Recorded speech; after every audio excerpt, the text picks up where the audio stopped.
Sur la question de la consommabilité, je dirais, des poissons avec ces pollutions au PCB, je pense que les gens ont du mal à s'y retrouver aussi parce que les espèces n'ont pas toute la même manière d'accumuler les PCB.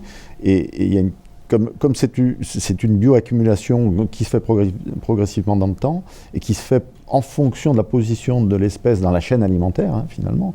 On a dit les PCB sont présents dans les sédiments, alors c'est dans les sédiments fins, hein, dans tout ce qui est petit, c'est pas dans les graviers. Les poissons qui se nourrissent directement d'insectes qui vivent dans les graviers ont plus de risques d'être consommés. Donc, par exemple, la carpe qui va les fouiller au fond est plus à risque, je dirais. Et puis après, il y a les prédateurs.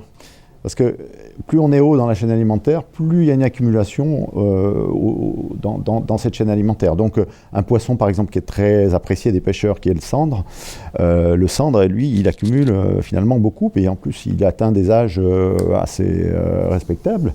Donc attraper un grand sandre, c'est plus un risque. Alors après, on n'en attrape pas si souvent. Donc c'est après une question de fréquence de consommation aussi. Et il y a un autre phénomène, c'est aussi le fait que les PCB sont des substances qui se stockent dans les graisses.